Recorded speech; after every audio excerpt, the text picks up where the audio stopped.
In this video, we're going to be taking a look at some of the reasons that products fail when selling on Amazon. So through my Amazon FBA mentorship service, I often see products that have either completely failed or are failing. Now, these aren't people that I've mentored from day one. These are people that have often started Amazon FBA on their own. They're struggling and they come to me for help. So I'm going to show you, from analyzing 10 of these products, some of the things that you guys need to be aware of so you can avoid these same mistakes. So the first niche that I want to take a look at is water bottles, as this is a great example of a trap that many new sellers fall into. And unfortunately, you're setting yourself up for failure from day one if you do this. So what happens is when people discover Amazon FBA is they get super excited about the amount of money they might be able to make. They see lots of videos and thumbnails on YouTube about people making 10, 20, 30,000 pounds per month. And they want to do that for themselves. So they come to Amazon and they come to a niche like this, which is the water bottle niche. And you see the average seller is generating revenue of over £30,000 per month. So you can see why this appeals to someone that is starting their own business. However, this niche is a terrible fit for 99.9% of new sellers, or I'd say 100% of new sellers, because if you're going to go into a niche like this, you're going to want to have experience behind you first. And the reason for that is the demand levels are just too high. If we ignore all of the other stats because there's issues with price and other things, but I just want to focus in this video, or this particular part of the video, on the demand. If you launch a product in this niche, it is very unlikely you're ever going to get any traction. The demand is just too high. Now, one of the things to get ranked on Amazon is trying to match or exceed the sales of existing sellers. So for a new seller who maybe only has a few £1,000s to invest in the inventory, there is no way they can come into a niche like this, have enough inventory to carry out a launch and then get ranked. If you're coming into this niche, you're probably going to need somewhere between 3,000 to 5,000 units. And most new sellers do not have that budget. And they also then don't have the budget to spend on PPC to achieve the sales velocity needed to get ranked. So as a new seller, pick a niche that has a much better demand fit to the budget that you have available. So you have maybe £3,000 to £5,000 available. You want to look at niches where the demand level is somewhere between 100 to 300 units per month, as that will be a much better fit. And you won't be in a position where you can't afford to do your launch, and you won't be in a position where you don't have enough stock to get ranked either. So that is the first issue that I see a lot, and it's one of the failed products that there was no way they were ever going to turn that around. So that is a failed product. That was a lesson learned. You can't just suddenly compete in a niche like this without huge amounts of money.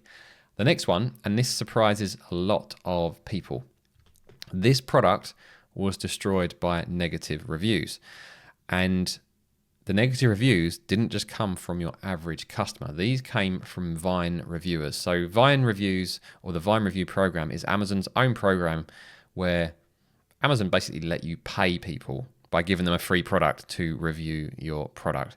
So they don't let you manipulate your own reviews, but they'll let you give away a product so someone gives you reviews. But these are Amazon's rules. And you can see, look at this. Imagine you've given away this product and you're paying for this, and you get hit with a 2-star reviews with lots of photos picking at your product, or a 3-star review, or another 3-star review. And these are all Amazon Vine customer reviews. Now, these guys will probably be able to turn this product around. This is a Joe Wicks branded one, but it shows how dangerous it is if you use Vine reviews and your product has issues that can be picked at. As Vine reviewers, they pick for the sake of picking, and I only use it if I absolutely have to, or if I'm very confident, if the product is very straightforward and there is a very low chance they can find an issue with it. So that's something to be aware of. The reviews can completely destroy your product. Now, I've got 2 issues with this particular product, and the products that I'm showing you in this video aren't the exact products. They're kind of comparable products with the same issues. I can't go and tell you the products that other people are selling. That wouldn't be fair. There was 2 issues with this particular seller and the product they were selling. Number one, they didn't have what I call a VSP, a visual selling point. So if they were selling this rock salt lamp, they all look the same. They didn't have a VSP, so they launched one, they looked the same as everyone else. So there was no reason for a customer to choose them over someone else. Whereas the seller believed that they were going to be the cheapest, so they were going to be able to undercut the other sellers. And that is the second mistake this seller made. Never enter a niche, never launch a product on Amazon where your only weapon is price. You are buying from a factory, which means any factories that are selling directly on Amazon will always be able to undercut you. So you may be able to come on here with a lower price and then the Chinese factories are just going to match your price. That's why it's so important that your product has additional functions and features that bring benefits to the customer and also have a strong visual selling point to draw the eye. So even if you're the same price or more expensive, there's a reason for a customer to pick your product over the others. So never launch a product the same as everyone else. It has to have a VSP, and don't use price as a weapon. This next one is one that catches out a lot of people, and this is when the fees end up being a lot more than they expect, and then their profit margins don't stack up. They lose a couple of pounds from their overall calculations, and then all of a sudden they're not going to make any money selling on Amazon. So this is a good example. I've got two products here, and this one here is a dining tray with a beanbag underneath, and so is this one as well. However, if you launch this product, you'd be in a much better position to make money. And let me show you why. If we go down to the profitability calculator, by the way, don't use these built-in calculators. I don't really rate them at all. I'm just going to show you the fees. You can see this product is 39.6 centimeters by 12.8 centimeters by 51.2, and it weighs 1.12 kilograms. But it has a higher dimensional weight. You have to multiply these three together and divide them by 5,000. So that's why it classes a 5 kilogram product. And if we scroll down, you can see the fulfillment fee here is £4.90. Now, what this seller may have been doing is they're looking at similar products like this. And if we bring up the profitability calculator again, if we take a look at this product, I don't know if you guys can see that very well because for some reason it's not scrolling.